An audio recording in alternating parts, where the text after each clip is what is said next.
30 minutes. Okay. It's gone. So you have, do you mind if I say what you have here? No, that's fine. You have polycystic ovarian syndrome / insulin resistance. Yep. Okay, you're on metformin. You're contemplating gastric bypass. Why not lap band? I don't want any plastic foreign things in my body. Okay. Okay.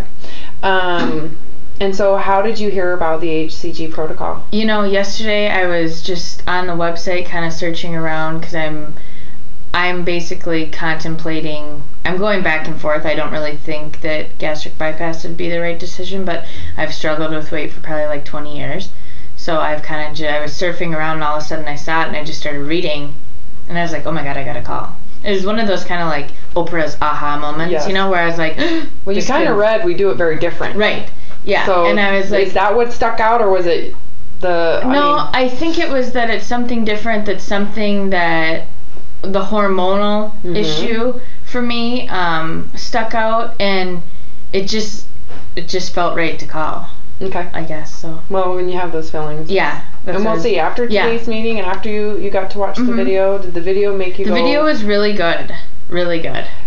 So it's a video about how hCG affects leptin, but more of it is about leptin in itself and why, you know, the more fat cells you have and the bigger those fat cells are, why your need for food is now much less than someone who's thin. So is your fat the problem, or is it the fact that you're eating more than your body needs?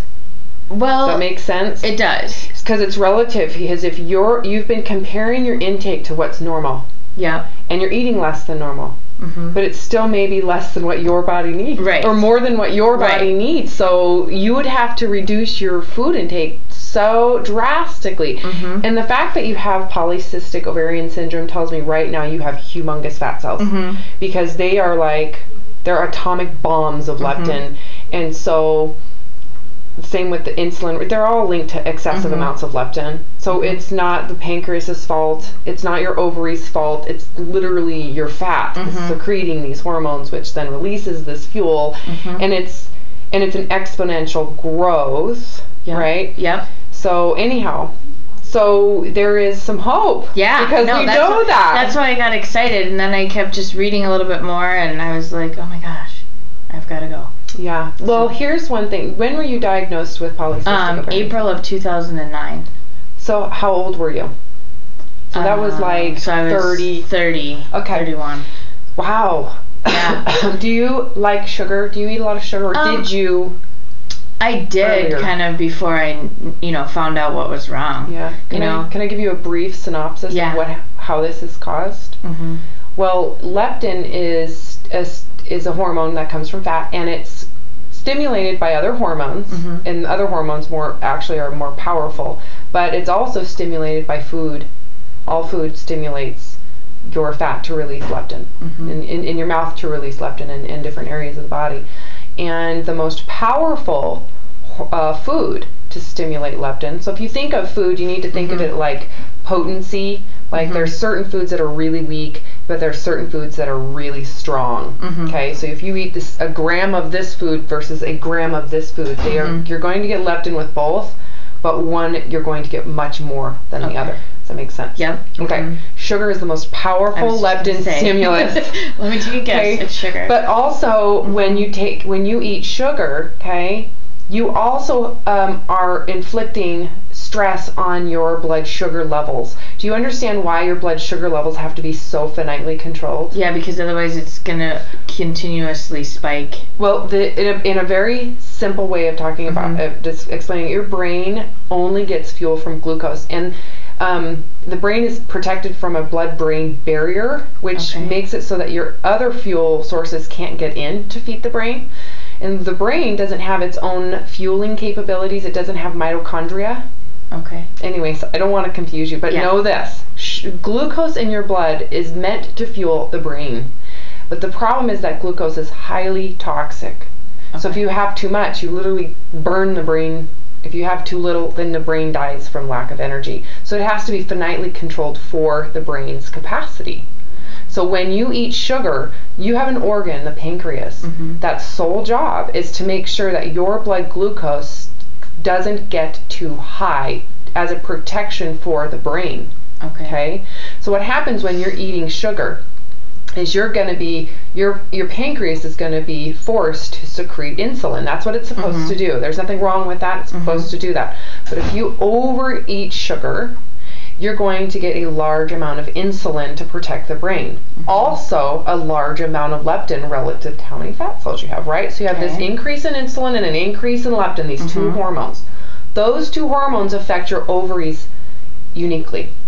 They affect the ovaries from your hormones from your ovaries, luteinizing hormone and follicle stimulating hormone. One pulls one up, the other pulls one down. So they end up polarizing. You get a drop in one and an increase in the other. And when that happens in a woman, you get more testosterone. Okay. You were told you have too much testosterone, right? Yeah. What are the symptoms? Hair loss. Yeah. Skin changes. Okay. Right? Yeah. Okay. Sex drive change. Yeah. There's a lot of ovary issues. You're not ovulating because your ovaries aren't releasing your follicle. And it's because of high insulin and high leptin levels.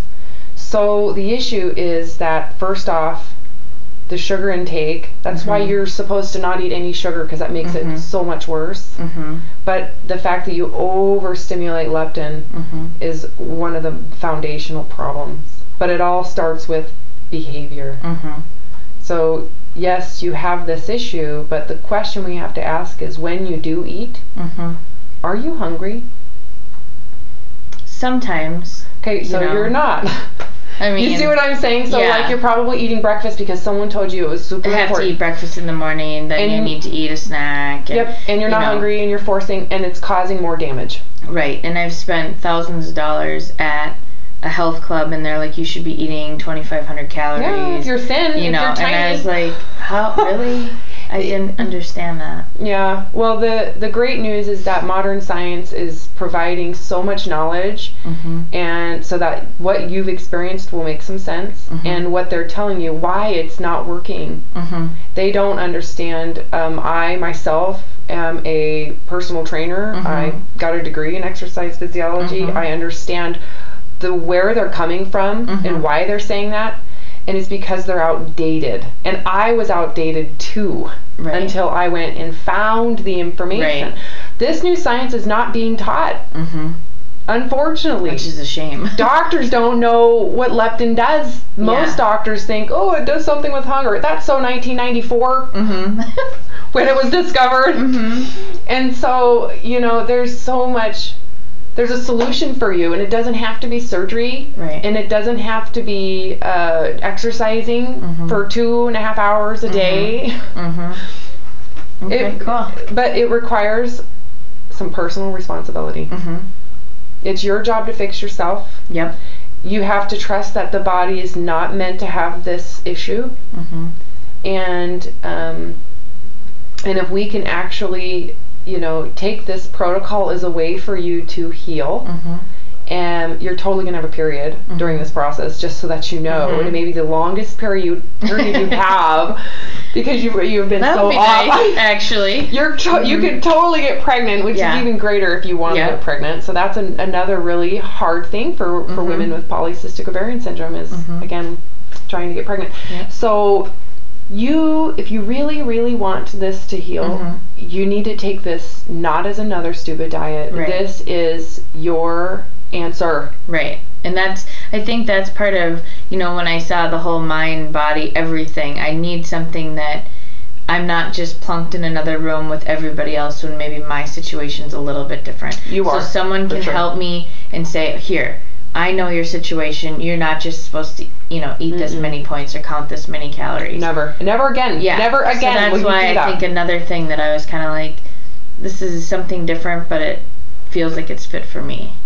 Good. Well, so. you have to fit it. So the great thing about this is it's all based. The way we approach this is hormonally, and if you're not hungry, that's an indication of where leptin is at. So we have to trust it, and you have to, I like to say, you have to be like the mice that they study in the science. You know, when mice have elevated leptin levels, no matter how much food is around them, they don't eat it. Right. They won't touch it until their leptin levels start to decline, and then they start eating. And I wrote down the hunger scale, the fullness scale, which really made sense. Yeah, and I split those into two. If you look at kind of the old school way of teaching it and the way I was taught a long time ago, 1 to 10, and I like to see it on that upside down U curve, because ultimately, you know, you don't want to be on the bottom side of one side or the bottom side of the other, rather than seeing it as a linear curve or a linear graph.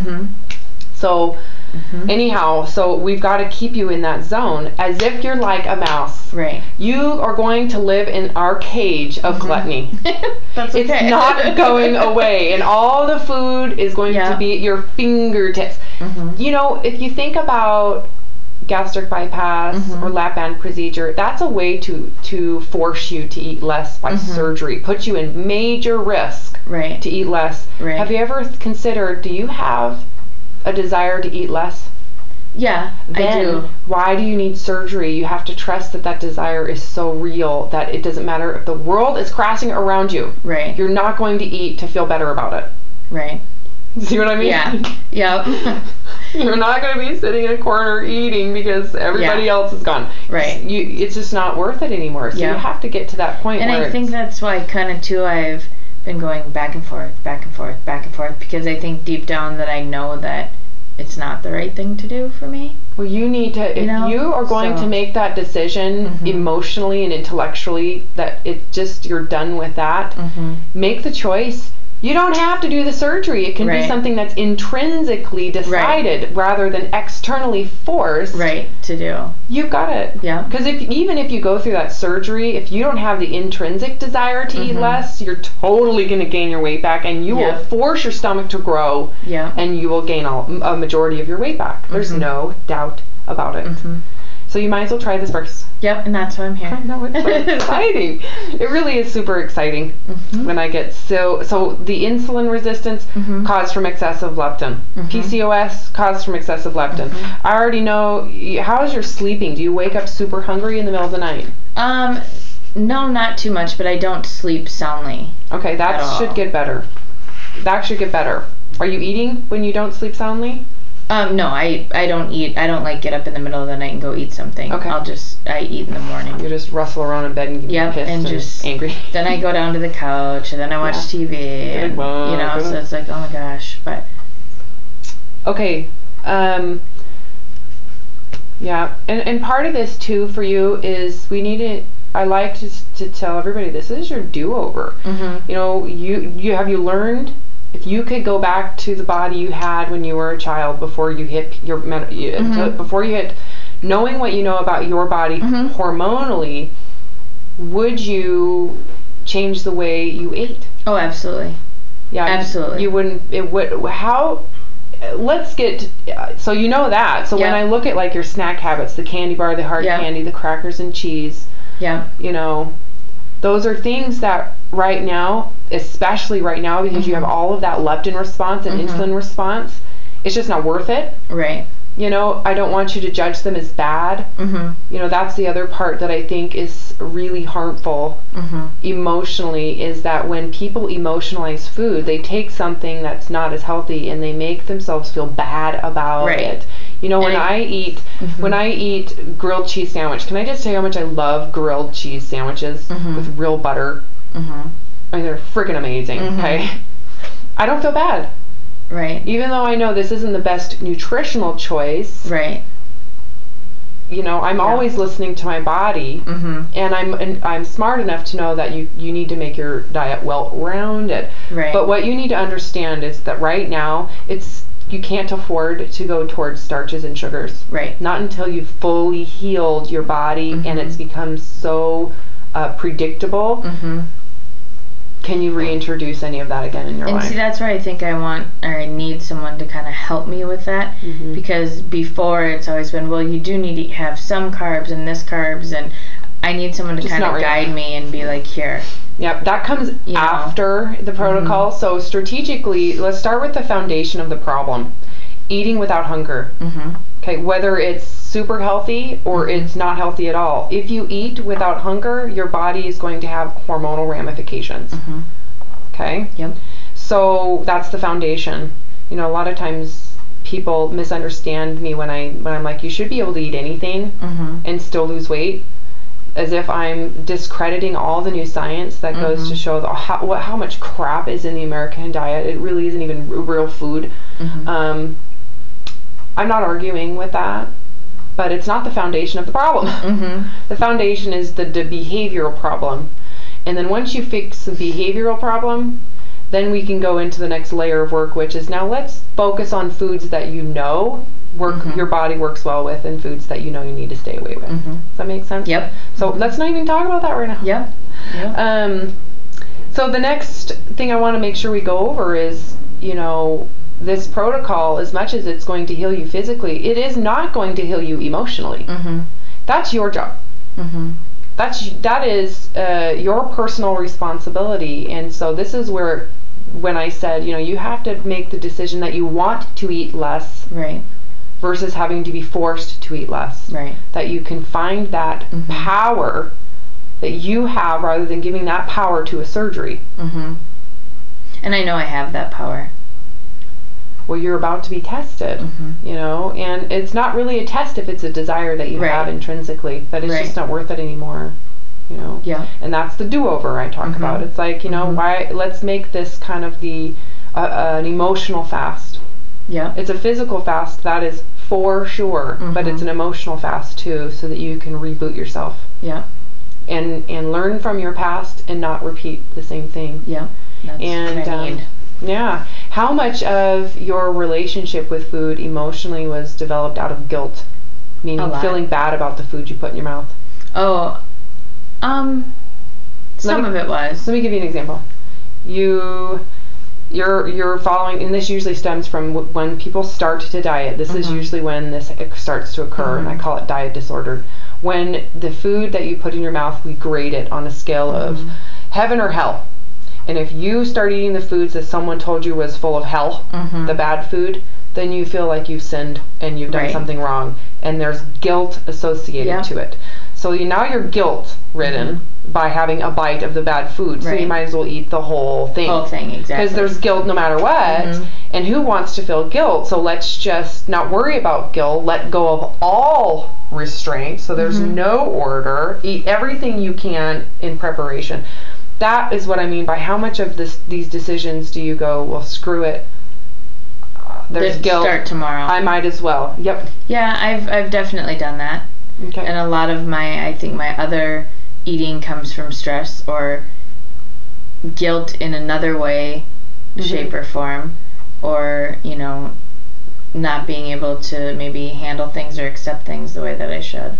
So. Well, and okay, so guilt being that there's some standard that someone told you you're supposed to follow, and if you don't follow it, you suck.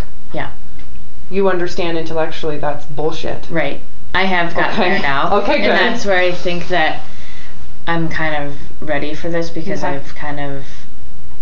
don't really care what anyone else thinks, and I'm tired of doing things for other people. Because I'm always that person that continuously, oh, here, let me do this for you, let me do that for you, let me rearrange my life to do this for you. And I just, because you want them to accept me, to like you and like you. So let's talk about that really quick, because how much of that is in fear of rejection? Have you been rejected? Or loss. I don't want those people to go away, so I feel like I have to do whatever I have to do to maintain them or to keep them. You're totally manipulative. And then I finally gotten to the point where I'm really done doing. Yeah. Well, if they don't really like you for who you are, right? Then why do I need them? Then they have some disorder, right? That they think that you need to have too. Yeah. So I think that just kind of ties this all together, where now this is me. Yeah. And I'm taking over. So it's kind of like, people better just watch out. Well, you're not judged. Are you in a position of judging other people? No. Okay. I accept everybody for who they are, for what they look like, for whatever they bring to the table. So you're there. Oh, that is such a great place to be. So it's kind of fun. I mean, that's why I think I'm really excited about this, where I was like, this is it. You're coming from a place of confidence. This is it. So you are so done. Yeah, this is it. You're divorcing food. Yeah. You're going to get your body back into health. Yeah. And I want you to not think of superficial terms of that health. Right. It really is what's anatomical correct for you. Right. So it doesn't matter what size your waist is. Right. It doesn't matter your thighs, the size of anything. It's really just getting you to anatomical correct, and you're going to love it. Yep. So. And you should love your body now. And I'm trying to. Well, but there are things that I guess I would like changed, or I feel that. What's the motive behind it? Acceptance. I just don't like some of this, Do you feel like it's been defining you? Yes, my entire life. Do you understand that feeling is really important that you let go of? Yep. Did you see my video on this one? I haven't yet, no. But that's just what you said. It has been defining me for a long, long time. Can I give you... And I'm tired of it. Yeah, because then it starts with you. Right. That's part of because it's like made me somebody who I know that truly I'm not. Yeah, it's almost reactive. You're reacting your life based on how you're perceiving yourself physically. Right. Yes. And it's almost weakening you. It's weakening my core. Okay, so is it your body's fault? Or is the way you're perceiving it that's wrong? Well, both. I don't know. No, because your body's working miraculously right now to keep you alive. Yeah. The problem that I've run into, well, I haven't run into it. I did at one point, but it's if you honestly think that your body is giving you value, when you lose fat, do you understand how vulnerable you're going to feel about gaining fat? That's anorexia. Yeah. You're on the verge of anorexia if you think that. It's that simple and it's that quick. You need to really pull out. And you tell me this. Do you have any siblings? Yeah, one sister. You have any children? No. Okay. If you were in your sister's body and she was in your body, do you think your parents would know? No. Okay, well, if my children, if I'd switched souls in my children, if my two daughters mixed with, I would totally know who they were because they're so different. Yeah. It's not the body that makes them unique. It is their person. Yeah, I see what you mean. So if your soul was in her body and her soul was in yours, they would totally know that there's been a switch. Because your soul isn't defined by your body in the way you look. You, for some reason, believed our cultural ideology that the way you look makes you a more valuable person. That's such a superficial way of thinking. Because do you have friends that are overweight? Oh, yeah. Yeah. Well, you live in America. You got to at least have, out of 10, at least 8. Yeah. Right? Yeah. Do you judge them? Absolutely not. Okay, so it doesn't make sense that you hold yourself to some random schmucky standard. I know, but I do. Well, we got to get you to separate that. So here's because I don't want you to be what I call body addicted or body dependent. You're feeling confident as an individual, as an independent person, and you're willing to let your personality be authentic. Yeah. Right? Yeah. Well, it's not going to be authentic until you can separate it from the way you look. I don't know if you understand what I just said, or you get it, or it went clink. I do. Because you think that you're still being defined. You're still dependent on the way you look to make you feel better about yourself. So you're telling me that yourself is your body. You are not your body. You are a soul. You are a personality. Your body is a way to communicate. It is not your value at all. I guess I wish that the outside could match the inside. You know what I mean? The inside has to have freedom and authenticity first, and I'll tell you right now, if you think that the way you look is going to be it doesn't. It does not work that way. I have personal experience. Trust me on this one. If you can accept who you are right now in the body that you have, then the game is over. It's really over. Because then you have true, authentic self-worth. It's not body worth. You're basically saying I have self-esteem except for my body is going to determine the rest. So if I look good, I mean, do you see where anorexia can come from that? Yeah. And I'm trying to give you kind of the polar opposite spectrum of this. But find your sense of value that is not defined by your fat. That fat on your body is something that was created to keep you alive during times of excessive hormonal stimulus. It's a wonderful thing. It's a blessing. It is honest to God, that fat has been keeping you alive. There needs to be an incredible amount of gratitude for it. The downside is that because we live in such a judgmental and superficial society, that no one ever told you that it was the food consumption that was the problem. They told you that your fat was the problem, and that makes you feel vulnerable to what other people perceive you as. Right. So and it's probably started at a younger age for you. And so ever since then, you saw these skinny girls get all this attention, and people judged you for your body fat. The problem is that because of that mentality, people assumed that your fat was a reflection of your character. Is that true? Yeah. That's the way I felt. Is it actually true, though? No. Thank you. But you're right. It is how you felt. That's how I felt, but no, it isn't true. And you probably did. I mean, you were in junior high school, that type of bullshit. Even in college. But now, at this point, how many people do you really think look at you? And not a lot. No, and if they do... Right, they don't. They're not worth your time, but yet you are doing it to yourself. Myself. I want you to be totally honest with me. When you see someone who's got obesity on some level, do you go, oh, I'm not as fat as them? Yes. I know. So you are judgmental. But I'm always that's a standard myself. that you've chosen. No wonder you feel bad about it. Maybe that standard isn't really authentic. It was taught to you. Yeah. And for some reason you've applied it, and it's not even what you would want to feel like. Go back in your life. If you could go back, would you be so judgmental about body fat? No. So why are you continuing? I don't know. Well, me neither. It's probably a passive habit, and you were taught, and you continue to think that by losing fat you become a more valuable person. Oh my gosh, I've just been recently messaged that these women and men have lost hundreds of pounds, and they're still unhappy. And they're now feeling like, why? I thought this was going to change. I'm now no longer morbidly obese. I've lost over 100 pounds, and I'm really done.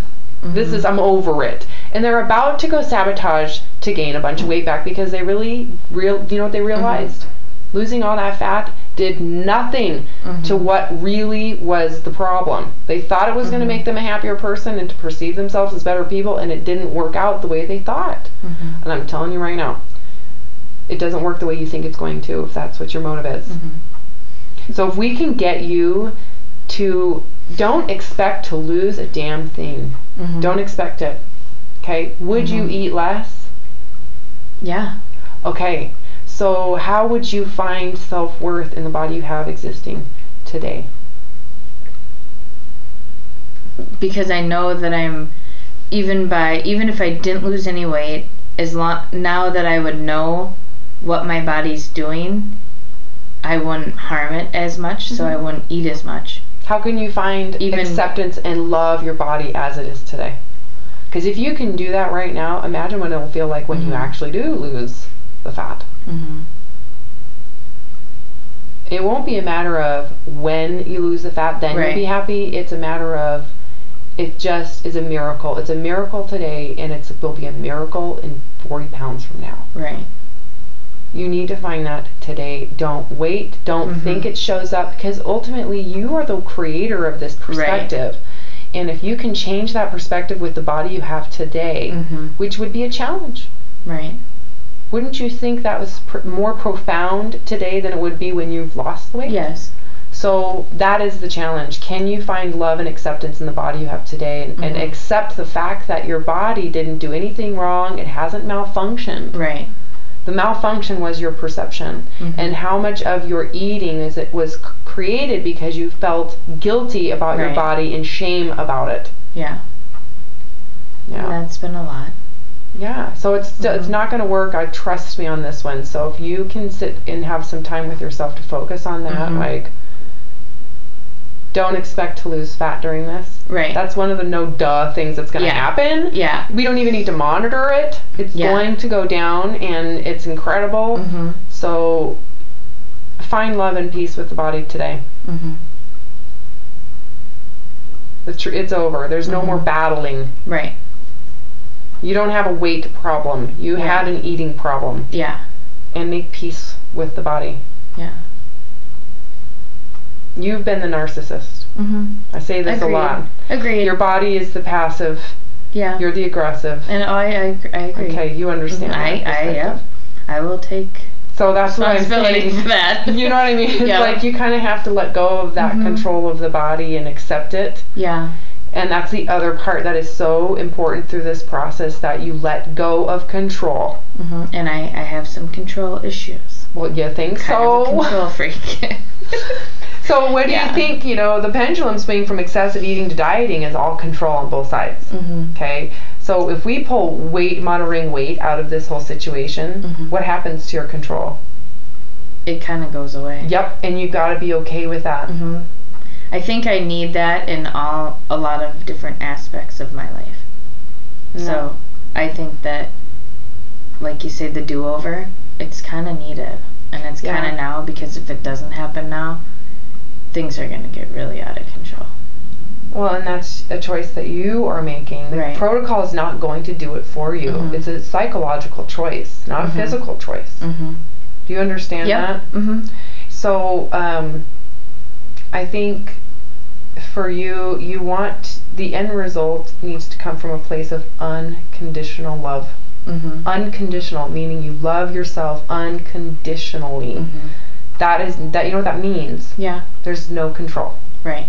And you accept that. For what you accept who you are. There's no boundary. There's no rigid concept. There's no rules. There's no boxes to check.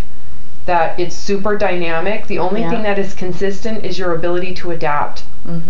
It's constant adaptation to a world that will never stop moving. Right.